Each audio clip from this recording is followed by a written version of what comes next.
I received an early Christmas present in the form of comic books. And while every book is great, there's one over-the-top amazing book that I can't wait to show you. It's a personal grail. I never actually thought I'd own a copy, and now that I do, it's become one of my favorite books in my entire collection.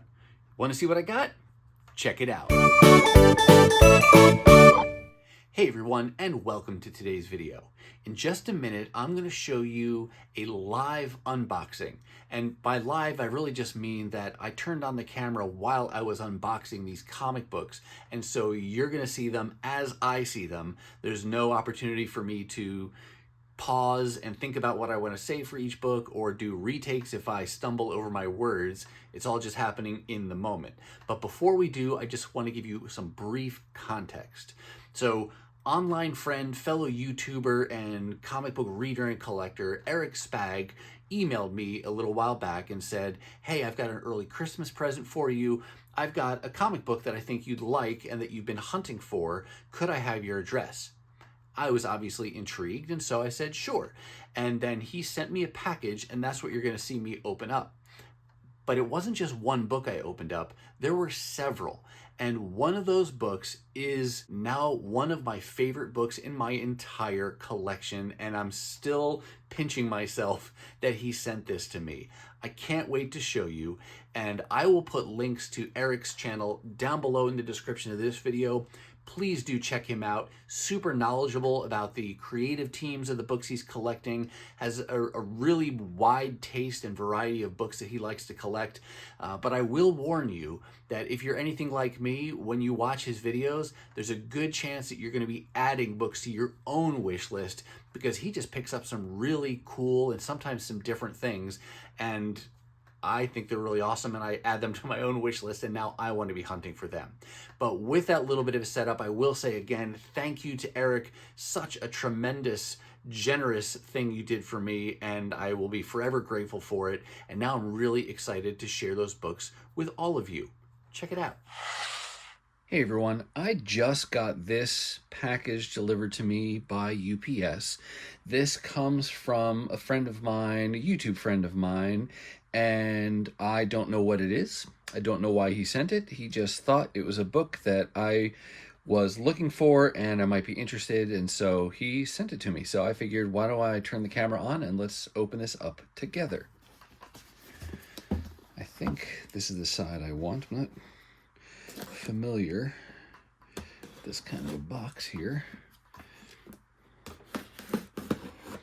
Got tape on a couple sides there. Looks like, is this a lid? Is this, I don't know what I'm doing. I'm struggling, folks. That's taped there. Is that there? Let's do these. Let's tape that. Ah, now we're getting somewhere. Whoops. Oh, this is very cool. It's wrapped like a present. Look at that. Wrapped in Peacemaker wrapping paper. And there's a little card here as well. Let's take this off. That's Sherman sticking his nose in. I think Eric has a dog, and I think that's probably what he smells. Oh, this is an early Christmas present. He did mention that. I thought it was, just kind of the time of year, but it actually is meant to be a Christmas present. That's super cool. Let me read the card here and just make sure I am not going to be breaking any rules by opening this. So, Eric, thank you so much. That is super, super cool and kind of you. Let's go ahead and get this very first Christmas present of 2024 opened up.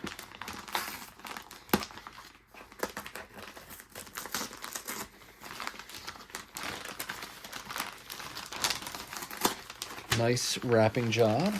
Well done. We got some good bubble wrapping and pull tabs on the painter's tape. Love it, love it. Good stuff.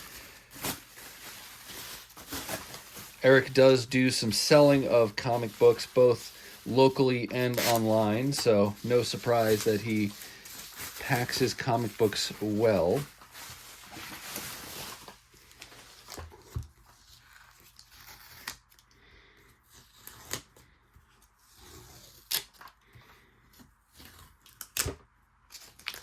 All right, let's see. I don't want to spoil anything. Let's take these away. Okay, I think those are tops out. Right. So this is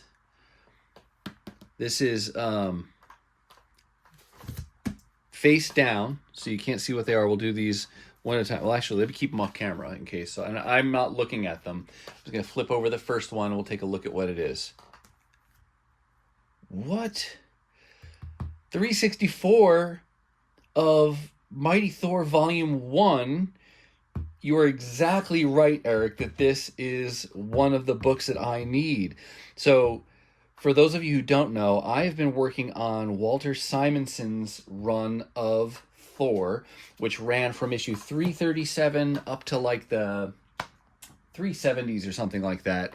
And I've been piecing most of that together via the dollar bins. And I got to the point now where there's really just a couple issues that I need, and they are not going to be dollar bin books. And I wasn't sure if I'd want to pay up for those or not. And while I've kind of been debating that, I'm going to reach out of reach here or out of camera range and get something to show you. I went and purchased this. This is the Walter Simonson Omnibus edition of his entire run on Thor. And it's great because then you get the oversized artwork as well. And this way it let me be able to read it in its entirety. Well, I have that, but of course you'd still love to have the single issues. This is one of the only issues that I was missing. Let me zoom this camera back in a little bit better here. Ah, that's a better view of it. So this is Thor number 364, and he wrote on the back, first appearance of Puddle Gulp, that later becomes Throg. He doesn't get named Throg for years after, but this is Thor being turned into a frog. And so thank you so much, Eric. That is awesome that you included that in this box. Now, the surprising thing is that he said he had a book that he thought I needed, and I didn't know what it was, but I thought it would just be one. But there is still a stack here for us to take a look at. So let's see if I can continue to work through. Maybe we'll go back and forth on these. We'll go one side to the other, work our way through here, because he looks like he kind of flipped the covers. All right, next up we've got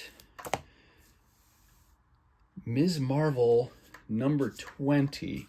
This is a variant edition, but I'm guessing this is from the Ms. Marvel Volume 2 from the early 2000s, the 2000-aughts. He and I both are working on this volume. I've never seen this cover before, and I believe, yeah, that is an issue that I need. Boy, she's kind of gross looking. But I guess that's the zombie, right? At last, a zombie cover. And you can see she's very, very much zombified there. But Ms. Marvel number 20. Super cool, helping me towards building out that 50-issue volume. This is great. All right, we're going to flip over the next book without spoiling covers here. Actually, I'm reading like this. Transformers. This is from the IDW era.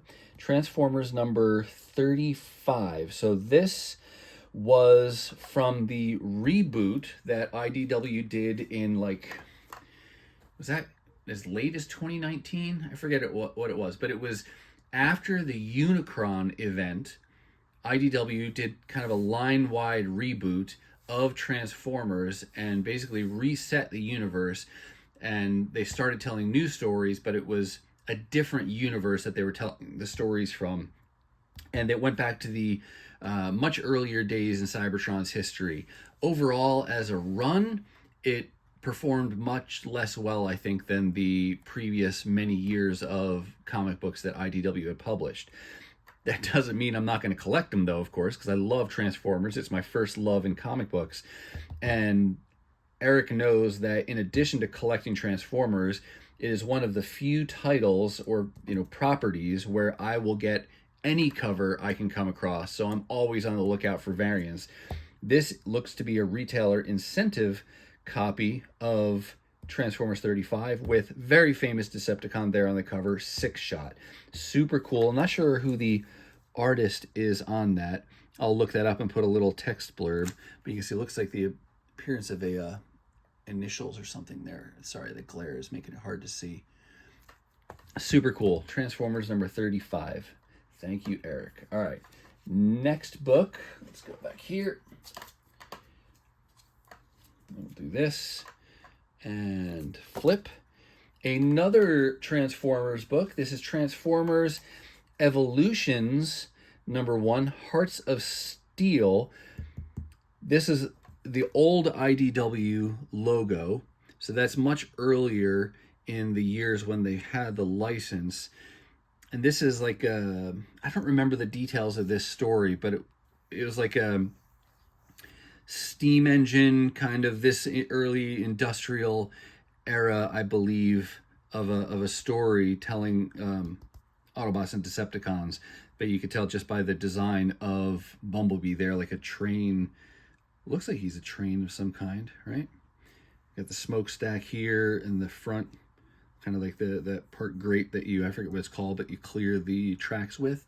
But that's a very cool cover. And another issue I did not have. Super, super cool. So we're like hitting, we had a grand slam so far. Yeah, already 4 for 4 there. All right, still some more books to go here. So let's put the next one in here. Transformers Evolutions #2, Hearts of Steel. Super cool. These are Guidi covers, it seems. Maybe character design covers. Don't have that one either. So let's go through here and see where this is going. And then here is #4 of that series. So now I've got 3 of the 4 parts of that story. I don't think I have #3. I'll have to go check my CLZ. But very cool, Eric, to send me 3 parts of that story all at once. All right, now let's go flip through. 3 more books to go here. What? Fantastic Four #115. This is amazing. So it's a 15-cent copy still of #115. This is, 10, 12 issues after the Kirby era of drawing completed on the Fantastic Four. Another issue I do not have. I don't have many of these lower numbered issues, and really anything in the first half of the 100s and below I consider low numbers. But that is fantastic, and that's really in nice shape too for its age. Love that. Love the artwork. Love the covers. That is super, super cool. That's awesome. All right. Well, I don't want to, I just want to keep staring, but no, we're just going to get through these last 2 books. All right, let's flip over this second to last one. Whoa, another super cool book. Thor #188. What is this? I don't understand what that is. Like a fraction. I don't think I've seen that. I'll have to look up what that refers to. He's got some writing on the back of this one. Oh, UK price variant. It's 1 shilling. There you go. There's the answer to our question. 1 shilling. I have never seen that, and definitely not ever owned a variant like that where it's the UK with a shilling.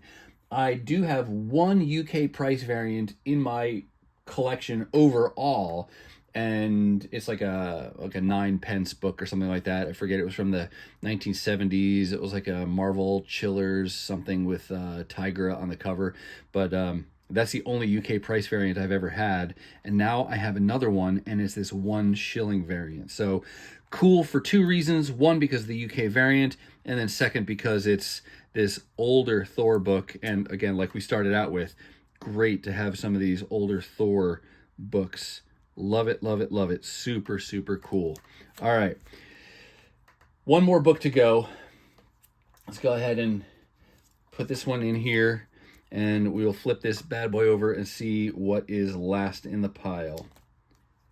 Shut up.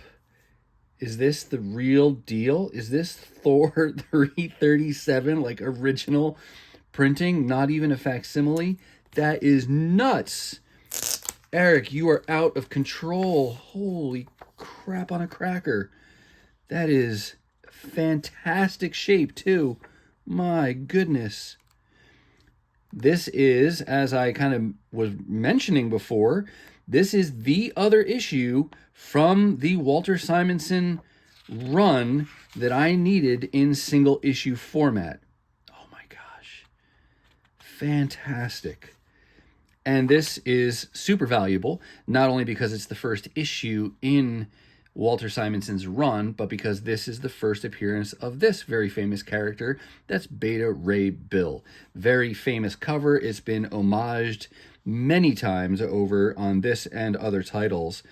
But holy cow, I can't believe you sent me this book. And I mean, this is just, I'm just blown away. And artwork, fantastic in here.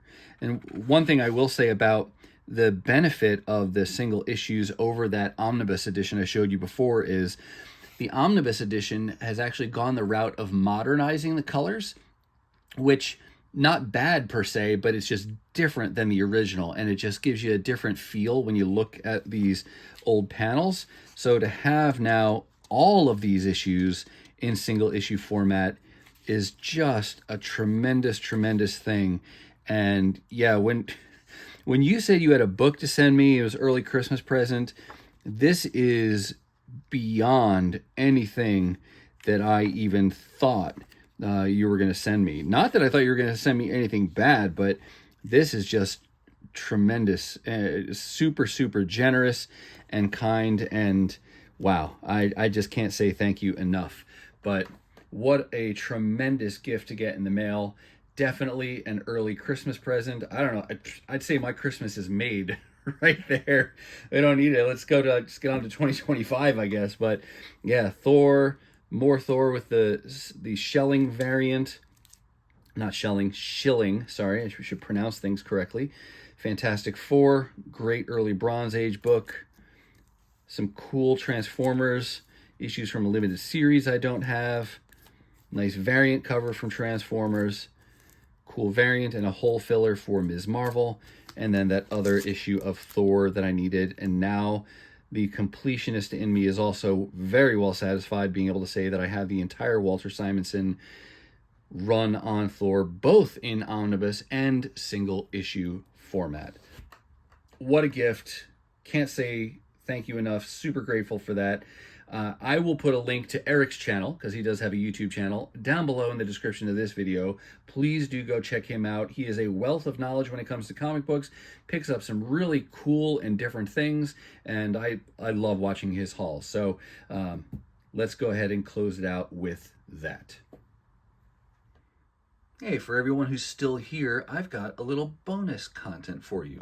I want to show you a book that I picked up recently. It's over here.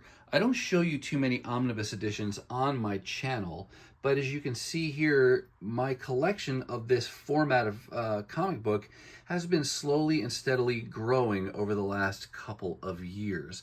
The very first omnibus that I picked up was this X-Men Inferno, because that was the first big X-Men event that happened after I started getting into collecting, and love the artwork, love the story, and so I wanted to have that in oversized hardcover format. But the one I want to show you today is one I just recently picked up. This is Uncanny X-Men Volume 2. I kind of went back and forth for a long time about whether or not to ever get a copy of this, and I'll tell you more about that in a minute. But the book itself, again, Uncanny X-Men Volume 2, so I don't yet have Volume 1. And what you've gotten here is a number of single issues. You've got X-Men 132 to 141. That's back before it was renamed. And then the renaming formally happens, and you get issues 142 through 153. Then you got Annuals 4 and 5, Avengers Annual 10, Marvel Fanfare 1 through 4, Bizarre Adventures 27, Phoenix the Untold Story, and then material from Marvel Team Up 100 and Marvel Treasury Edition 26 and 27. So lots of good single issues in here. And the reason I kind of went back and forth so many times about this is because, you know, many of these issues I do own in single issue format. Primarily, starting here with issue 143 of Uncanny X-Men, I've got all the rest of those up to 153. I've got the annual 5. I've got some of the Marvel Fanfare. I've got the Phoenix, the Untold Story from a dollar bin that I picked up. So I've got a lot of these. And technically, I do even have all of these earlier issues up to the Days of Future Past in the form of classic X-Men single issues, which give you a full reprint of these original stories, plus some bonus pages that give you more character development, relationship information, and background that does count in continuity. So there was a part of me that always said, you know, I don't need to get an omnibus edition to be able to read these. I've read all these stories. I own many of them in single issue format, so maybe I won't go that route.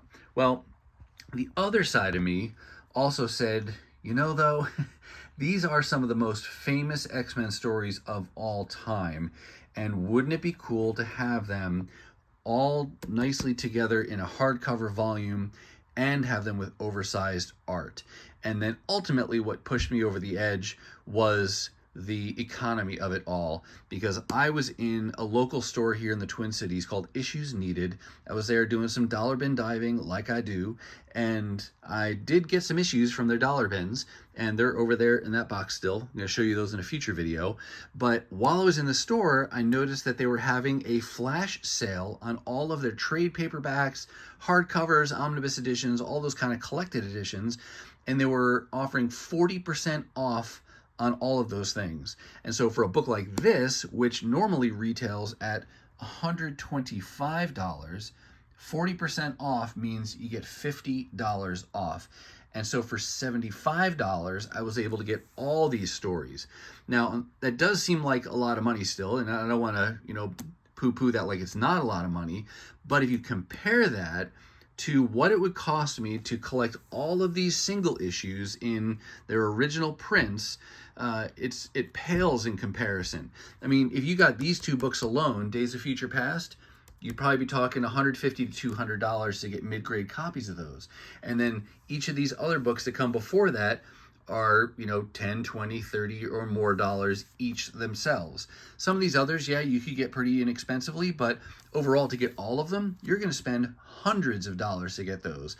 And for just a fraction of that price, I got all of them in really nice, crispy condition, oversized art, and I don't want to leave out the fact that the book smells fantastic too. Because let's be honest, we all smell our comic books, and omnibus have their own great smell to them. I can smell it even as I'm flipping through the pages. I wish I could communicate that through the video, but I can't. But to get that, all of that together, just made it an easy decision, especially with that sale. So really happy to have this in my collection. I do want to get Uncanny X-Men Volume 1 at some point, so I have all of the Claremont and, you know, and then the Byrne stuff with the Dark Phoenix saga and things like that, all at once. But yeah, I thought that was a fun little pickup. I'll put this back on the shelf and I'll just tell you a little bit more. So I don't collect omnibus editions for everything. I really see them as a supplement to my single issue comic book collecting. And I don't know, maybe the reasons why you may or may not collect omnibus editions could be completely different than mine. So everything I'm telling you right now is purely subjective. But my approach to omnibus editions is that the stories, the art, the creators, something about the contents have to have some significance to me. I mentioned before that this X-Men Inferno was a significant book for me because it was the first X-Men event that I encountered as a comic book reader and collector. That has since grown to a goal of having all of the kind of the early days of comic reading and collecting for me, all of those issues in omnibus format from the X-Men at least. So starting with like the 1987 was when I started collecting, and that This goes a little bit before that, but really that's kind of the early bookend of what I want to get. And then I want to go all the way through really to just after this Onslaught Omnibus, because I did drop off the X-Men somewhere around 96. So that's one of my goals for the X-Men, or for omnibus editions of the X-Men.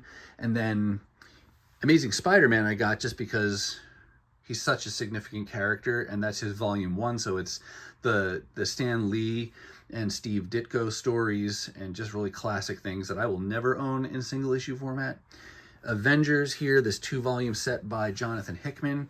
That was actually my introduction to the Avengers. I never read the Avengers back in the 80s or the 90s, but this Jonathan Hickman run, especially the Time Runs Out story that led into the Secret Wars event, that was the story that hooked me on the Avengers. And I was buying those new at the comic store, you know, as often as they came out. And so that was one that I wanted to get also in an omnibus edition, just to preserve it in that format.